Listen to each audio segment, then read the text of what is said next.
வணக்கங்க. இப்போ நான் என்ன சொல்ல போறேன்னா, நெறைய பேர் கேட்குறாங்க, "இவ்ளோ நாள் சும்மா இருந்துட்டு, இப்போ ஏன் நீ இதெல்லாம் குடுக்குறன்னுட்டு" கேட்குறாங்க. அது மட்டும் இல்லாம, நான் என்னுடைய யூடியூப் சேனலுக்காக குடுக்குறேன்னுட்டும் சில பேர் நெனைப்பாங்க. என்னுடைய யூடியூப் சேனலுக்காக என் பொண்ணுடைய வாழ்க்கைய நான் பலிகாடாக்குறதுக்கு நான் ஒண்ணும் பைத்தியம் கிடையாது.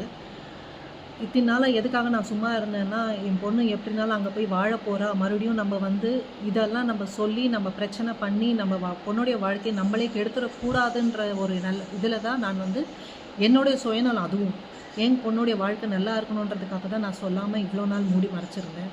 ஆனா, இப்போ வந்து எல்லாம் மீறி போகுது எல்லாமே. அவங்க பண்ண முந்தா நேத்து அவங்க பண்ண விஷயம் வந்து இன்னைக்கும் எனக்கு என்னால ஜீரணிக்க முடியல இதுவரைக்கும். என்னால தூங்க முடியல, சாப்பிட முடியல. என் பொண்ணு அவ்வளோ கஷ்டப்படுறா. என்ன ஒரு நாயாட்டம் ட்ரீட் பண்றானேம்மா அவங்க வீட்ல.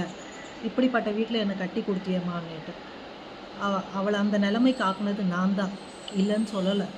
ஆனா, அது அது வந்து நானு இனிமேல்ட்டுக்கு அத பத்தி நான் ஃபர்ஸ்ட்லேருந்து என்ன நடந்ததுன்னுட்டு இனிமேல்ட்டுக்கு எல்லாமே நான் ஒவ்வொரு ப்ரூஃபோட நான் வைக்க போறேன். இனிமேல்ட்டுக்கு அத பார்த்தாவது யாராவது எனக்கு ஹெல்ப் பண்ணீங்கன்னா ரொம்ப நல்லா இருக்கும். ஏன்னா, இனிமேல்ட்டுக்கும் பொறுமை போயிடுச்சுங்க. 3 வருஷமா காத்திருந்தோம். அவன் வருவான், வாழ்க்கை குடுப்பான். அவ குழந்தைக்காக இன்னைக்கும் வாழ்றதுக்கு ரெடியா இருக்கா.